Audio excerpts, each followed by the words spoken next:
के तौर पर देखा है और संत रामपाल जी महाराज एक ऐसा कार्य कर रहे हैं जिसके तहत उन्होंने एक अन्नपूर्णा मुहिम चलाई है। कह रहा है कि 500 से ज्यादा ऐसे गांव हैं जो बाढ़ पीड़ित थे। संत रामपाल जी महाराज ने उन गांवों में मदद पहुंचाई और आज लोगों के लिए भगवान बनकर उभरे हैं।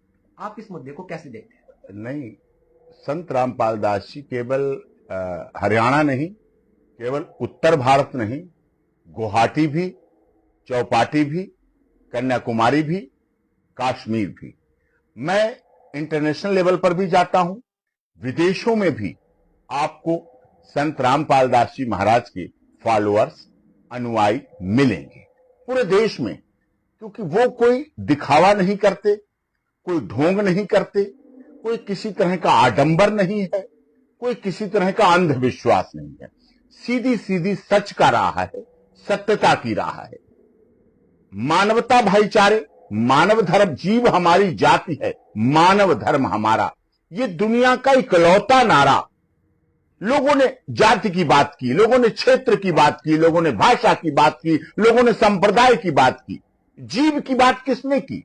वो केवल इकलौते इस पूरी दुनिया और ब्रह्मांड के अपने पूरे जीवन काल में जब से उन्होंने भक्ति का मार्ग चुना, उसके बाद से लगातार जाति से ऊपर उठकर, धर्म से ऊपर उठकर, क्षेत्र से ऊपर उठकर, भाषा से ऊपर उठकर, संप्रदाय से ऊपर उठकर, गोरे काले से ऊपर उठकर, सबसे ऊपर उठकर केवल जीव की बात की, अहिंसा की बात की, मानवता की बात की, मानवता भाईचारे की बात की, मानव धर्म की बात की, समाज की व्यवस्था को सुधारने की बात की, जिसकी वजह से कोई ऐसे नहीं मान लेता है भगवान। उस समय की तत्काल परिस्थितियां, उस समय की स्थितियों ने उन्हें भगवान बनाया। वर्तमान पिछले वर्षों की स्थितियां ऐसी देश की रही जो सरकारों को काम, मुझे कहने में कोई गुरेज नहीं, जो सरकारों को काम करना चाहिए, जो प्रदेश की सरकारों को काम करना चाहिए, जो केंद्र सरकार को काम करना चाहिए, वो इकलौते इस देश के संत रामपाल दास जी महाराज ने पूरी दुनिया के लिए किया। जब जब आपदाएं आई, जब जब विपदाएं आई, तब तब उन्होंने खुले दिल से अपना सब कुछ जितना था सब कुछ खुला खोल दिया। जैसे कोई राजा कोई विपत्ति आती थी तो अपना पूरा खजाना खोल देता था, वैसे संत रामपाल दास जी ने जब जब विपत्ति आई, देश के लोगों पर प्राकृतिक आपदाएं आई, उसको पूरी तरह से अपनी जिम्मेदारी के साथ निभाया। और मैं धन्यवाद करता हूं उनके फॉलोअर्स को, उनके अनुयायी को। उन्होंने अक्षर सह पालन करके उसको ग्राउंड जीरो पर उतारने का काम किया, पूरी ईमानदारी, पूरी लगन, पूरी निष्ठा के साथ। ब्लड डोनेशन की बात हो, दहेज रहित शादियों की बात हो, ये समाज के काम है। नशा मुक्त समाज की बात हो, नशा मुक्त समाज के लोग, बहुत संतों को हमने देखा बैनर लगा देंगे, होर्डिंग लगा, लेकिन कोई नहीं मानता। लेकिन संत रामपाल दास जी महाराज ने अगर अपनी वाणी से कह दिया तो उस पंडाल में आने वाला व्यक्ति नशा मुक्त बन के निकला, नशा मुक्त समाज का निर्माण किया।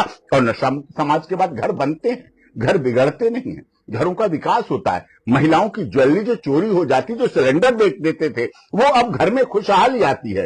तो इस तरह से नशा मुक्त, दहेज रहित शादियां, ये सरकार के काम थे। लेकिन संत रामपाल दास जी महाराज ने दहेज रहित शादियां कराई 15-15 मिनट में रामायणी के माध्यम से। कोई आडंबर नहीं, कोई बैंड बाजा नहीं, कोई ढोल नगाड़ा नहीं, कोई शराब नहीं, कोई कुछ नहीं। सीधी सीधी बेटी ब्याह दी गई। और जो बेटियां रामायणी के द्वारा ब्याही गई, जिन बेटियों का विवाह वहां हुआ, वो आज भी, जब जुड़ा हुआ व्यक्ति पूरी तरह से जुड़ता है तो यहां तो ये कारण बनाते हैं संत को भगवान। कौन ऊपर ले जाता है? तो उनके मानने वाले, उनके फॉलोअर, उनके कार्य भगवान बनाते हैं। आपने हरियाणा की बात कही, अभी बाढ़ आई, पंजाब में बाढ़ आई, उससे पहले तो अभी आई, उससे पहले संत रामपाल जी का एक बहुत बड़ा, उन्होंने खबर पढ़ी कि भूख से मृत्यु हो गई। अब भूख से मृत्यु होती है तो दिल दहलेगा। किसका दहलेगा? किसी व्यापारी का नहीं दहलेगा। जो धर्म के नाम पर धंधा कर रहे हैं उनका नहीं दहलेगा, वो उस खबर को हटा देंगे। जो धर्म के नाम पर दुकानें चला रहे हैं, जो सनातन धर्म को बेचने का काम कर रहे हैं, उनका दिल नहीं दहलेगा। उन्हें तो अपनी बैंक की पासबुक बढ़ती हुई दिखेगी, उन्हें तो अपना चंदा चढ़ावा बढ़ता हुआ दिखेगा। लेकिन भगवान, मैं बता रहा हूं, प्रोसेस कौन? भगवान। तो वो भगवान का ही दिल हिलेगा कि हमारे देश में ऐसा कैसे हुआ। जो सरकार राशन का काम कर रही थी गरीबों, उन्होंने तो सरकार के काम घर राशन पहुंचाने की व्यवस्था, सब्जी पहुंचाने की व्यवस्था, तेल घी नमक आलू प्याज पहुंचाने की व्यवस्था, गैस सिलेंडर भिजवाने की व्यवस्था, ये कौन कर सकता है? ये निश्चित रूप से इस देश का भगवान कर सकता है। इसलिए लोगों ने संत रामपाल दास जी के साथ